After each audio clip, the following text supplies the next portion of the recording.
नमस्कार दोस्तों, हाल ही में 28 सितंबर 2022 को क्वीन एलिजाबेथ का 96 की उम्र में निधन हो गया, जिस पर नेपाल की सरकार ने 3 दिन का राष्ट्रीय शोक भी घोषित किया। जिसके बाद हर एक नेपाली सरकारी दफ्तर में साथ ही साथ दूतावासों में नेपाल के झंडे को आधा झुकाकर रखा गया। लेकिन वो ब्रिटेन जिसके प्रधानमंत्री आज तक नेपाल नहीं है, तो उनके यहाँ की क्वीन के लिए इतना बड़ा शोक क्यों? लेकिन आपको बता दें कि ब्रिटेन की क्वीन नेपाल आ चुकी थी। तो आखिर कारण क्या था कि क्वीन एलिजाबेथ नेपाल आई थी, और क्या कोई संबंध था क्वीन एलिजाबेथ और नेपाल के बीच में? और अगर कोई संबंध था तो उन्होंने नेपाल के लिए कुछ किया या नहीं? साथ ही लोकतांत्रिक ढांचा होने के बावजूद आज भी ब्रिटेन में किंग और क्वीन क्यों बनते हैं? साथ ही साथ एक किंग और क्वीन कैसे बनते हैं, और क्या इनके पास कोई पावर होती है या नहीं होती है? यही सब है आज के हमारे चर्चा का विषय। साथ ही आप में से 70% लोग वीडियोस देखते हो लेकिन चैनल को अभी भी सब्सक्राइब नहीं किया है ना? अभी नीचे देखो, सब्सक्राइब नहीं किया तो सब्सक्राइब का बटन दबाओ, साथ ही जो बाजू में बेल का बटन है उसको भी दबा लो ताकि लेटेस्ट अपडेट आपको मिलते रहे। और एक कमेंट भी कर दो, ग्रेट नेपाल। साथ ही आप लोग मुझे सपोर्ट कर सकते हो नीचे थैंक्स का बटन दबा के। साथ ही आपको स्क्रीन पर एक यूपीआई बारकोड भी दिख जाएगा और यूपीआई आईडी भी दिख जाएगी। आप उसके जरिए भी हमें फंड कर सकते हो जिससे ये चैनल चलता रहे। तो आप लोग का सपोर्ट हमें बहुत हेल्प करेगा। दोस्तों, नेपाल और ब्रिटेन की क्वीन एलिजाबेथ 2 के बीच में संबंध काफी अच्छे थे, और इसका अनुमान हम इसी से लगा सकते हैं कि जिस देश का प्रधानमंत्री कभी नहीं आया, उस देश की क्वीन 2 बार नेपाल आ चुकी थी। एक बार 1961 में और एक बार 1986 में। और वो भी पता है क्यों? वो आई थी मिलने गोरखास से और साथ ही साथ नेपाल की सुंदरता से। लेकिन क्या सिर्फ यही कारण था? ऐसा नहीं है। चलिए चलते थोड़ा सा हिस्ट्री में।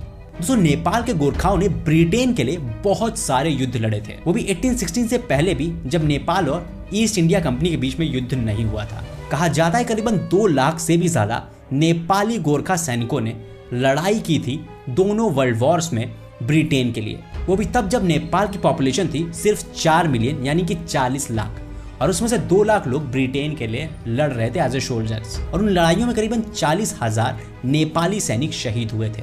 गैलीपोली और फेंडर फील्ड्स में वर्ल्ड वॉर 1 के टाइम पर काफी लोग शहीद हुए थे। साथ साथ इटली, बर्मा और मलाया के साथ भी वर्ल्ड वॉर 2 के टाइम पर काफी लोग शहीद हुए थे। और इसीलिए क्वीन एलिजाबेथ 2 के मन में एक सॉफ्ट कॉर्नर था नेपाल के लिए। और ये चीजें और बढ़ी जब उनको पता चला कि दुनिया की सबसे हाईएस्ट पीक माउंट एवरेस्ट पर 2 लोग फतह कर चुके हैं, यानी कि चढ़ चुके हैं, जो कि चढ़े थे 29 में 1953 में। और ये 1953 का दौर था जहां पर इस मैसेज को लंदन पहुंचने में 5 दिन लग गए थे। और 5 दिन बाद 2 जून 1953 को क्वीन एलिजाबेथ को भी पता चला, साथ ही साथ लंदन में भी पता चला कि 2 लोगों ने माउंट एवरेस्ट को फतह किया है, जो कि थे एडमुंड हिलेरी और तेंजिंग नॉर्वे।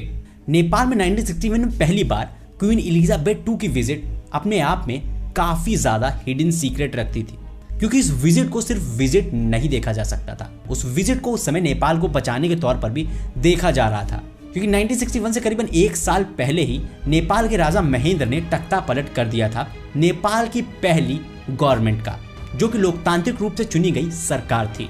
और तब नेपाल के प्रधानमंत्री बीपी कोइराला साथ साथ कई और मंत्रियों को जेल में उठा के डाल दिया गया था, और एक सम्राट की तरह शासन शुरू हो गया था। और उसी के करीबन 1 साल बाद ही क्वीन एलिजाबेथ नेपाल आती थी। तो उनकी नेपाल में विजिट को देखा जा रहा था कि वो कहीं ना कहीं तख्ता पलट का सपोर्ट कर रही थी। लेकिन सिर्फ इतनी ही बात नहीं थी, क्योंकि उस समय नेपाल के आसपास भी बहुत सारी उथल पुथल मची थी। इंडिया और चाइना के रिलेशन काफी ज्यादा खराब थे और एक कोल्ड वॉर जैसी सिचुएशन थी, यानी कि दोनों के बीच में युद्ध होने वाला था। और 1962 में दोनों के बीच में युद्ध हुआ भी।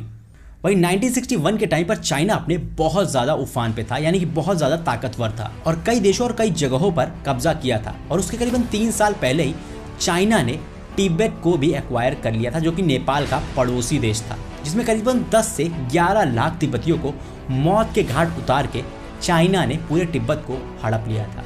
यानी कि मौत का एक तांडव करके चीन ने तिब्बत को हड़प लिया था। और उसके बाद भारत और चीन के बीच में भी युद्ध के आसार दिख रहे थे, जिसके चलते 1961 के दौरान क्वीन एलिजाबेथ नेपाल आती है। और उस समय इतने क्रूशियल वक्त पे जब चाइना और इंडिया के बीच में युद्ध जैसे आसार थे, तब क्वीन एलिजाबेथ नेपाल आती है। और वो उस समय कहीं ना कहीं नेपाल को एक एक्स्ट्रा सपोर्ट देता था कि इंडिया या फिर चाइना के युद्ध के दौरान नेपाल को कोई नुकसान ना पहुंचे। 1961 की विजिट के दौरान क्वीन एलिजाबेथ साथ साथ उनके प्रिंस दोनों चितवन पार्क भी गए थे, जहां पर उस समय शिकार लीगल था और उस समय उन लोगों ने शिकार भी किया था। वहां की कई तस्वीरें आप लोग देख सकते हैं क्योंकि उस समय क्वीन एलिजाबेथ खुद अपना एक कैमरा लेके गई थी, जो कि एक शाही कैमरा था, उस समय बहुत महंगा मिलता था। वो अपने कैमरा ले जाके वहाँ पर शूट कर रही थी और पिक्चर्स खींच रही थी, वो भी हाथी के ऊपर बैठकर। तो ये थी पहली बार क्वीन एलिजाबेथ जब नेपाल आई थी। लेकिन अपनी 70 साल की क्वीन की रिजीम में एलिजाबेथ II 2 बार नेपाल आई थी, एक बार 1961 में, दूसरी बार 1986 में। 1986 में वो 4 दिनों के लिए नेपाल आई थी, जिसमें क्वीन एलिजाबेथ थी और फिलिप भी थे, और दोनों ने नेपाल की कई जगहों पर विजिट किया, जैसे काठमांडू, दरबार स्क्वायर, और साथ ही साथ कोई और प्रमुख जगह उन लोगों ने विजिट किया था। तो ऐसा ही था कुछ नेपाल और ब्रिटेन की क्वीन एलिजाबेथ II के बीच में रिलेशन। लेकिन ये भी अभी सवाल लगता है कि आखिर ब्रिटेन में किंग और क्वीन बनते क्यों, और कौन लोग किंग और क्वीन बनते हैं, और क्या इनके पास कुछ पावर्स होती हैं या नहीं। दोस्तों, ब्रिटेन में किंग और क्वीन को एक सिंबॉलिक किंग और क्वीन माना जाता है, जहां पर इनको काफी कम पावर है, जैसे कि कई जगहों पर ऑफिशियल डॉक्यूमेंट को साइन करना। साथ ही साथ जब एक नई गवर्नमेंट अपॉइंट होती है इलेक्शन के बाद, तो वो सबसे पहले किंग या फिर क्वीन से मिलने जाते हैं। साथ ही साथ जब पहली बार गवर्नमेंट अपॉइंट होती है, तो किंग और क्वीन के साथ ही बकिंगहम पैलेस में उनको मिलना पड़ता है, और इलेक्शन के पहले किंग या फिर क्वीन को गवर्नमेंट डिसॉल्व करनी पड़ती है। साथ स्टेट ओपनिंग में सबसे पहली स्पीच किंग या फिर क्वीन की होती है, और वही बताती है कि गवर्नमेंट्स के प्लान क्या होने वाले हैं। साथ ही कोई भी चीज अगर ब्रिटेन की पार्लियामेंट से पास होती है, तो उसके फाइनल हस्ताक्षर होते हैं किंग या क्वीन से, जो कि बाद में ही लॉ बनता है। और इसके अलावा कुछ छोटे मोटे काम होते हैं जो कि किंग और क्वीन के पास होते हैं, लेकिन कोई भी गवर्निंग पावर नहीं होती। तो आखिर कौन बनता है, ये किंग या फिर क्वीन? तो ये बनते वहां की रॉयल फैमिली से ही। जो भी उस समय का किंग होगा, उनके जो बच्चे होंगे, उनमें से ही कोई किंग या क्वीन बनेगा। मोस्टली जो एल्डेस्ट होता है, उसी को किंग या फिर क्वीन बनाया जाता है, जब किसी भी किंग या फिर क्वीन की डेथ हो जाती है। और क्वीन एलिजाबेथ II अपने पिता की मौत के बाद क्वीन बनी थी। लेकिन पुराने ब्रिटेन और उनके सिस्टम को लेकर मेरी राय कुछ अलग है, जो कि मेरी पर्सनल राय है। तो ये वही ब्रिटेन है जिसने कई दुनिया की कंट्रीज पर रूल किया है, और वहां पर उन्होंने बहुत एक्सप्लॉयटेशन किया है कई जाने लिए, साथ ही साथ बहुत कुछ गलत किया है। इनकी हिस्ट्री देखिए, 1765 से 1938 तक इन्होंने इंडिया से करीबन $45 ट्रिलियन का खजाना लूटा है। जिस भी कंट्री पर रूल किया है, उस देश को खाली करते हुए ब्रिटेन में सारी चीजें भरी हैं और कुछ भी नहीं किया। यानी कि ये ग्रेट ब्रिटेन से ज्यादा थीव ब्रिटेन था। भारत के कई बेशकीमती आर्टिफैक्ट्स, कोहिनूर हीरा और बहुत सारी चीजों इन लोगों ने ब्रिटेन में पहुंचाई, और ये नेपाल की मूर्तियों और उनके आर्टिफैक्ट्स के साथ भी हुआ। बहुत सारे नेपाल के आर्टिफैक्ट्स को आज भी हम लोग ब्रिटेन के म्यूजियम में रखे दे सकते हैं, जो कि काफी सारे हैं, जो कि कहीं ना कहीं चोरी करके वहां ले जाए गए। और ये सभी देशों के साथ हुआ जहां पर इन्होंने रूल किया।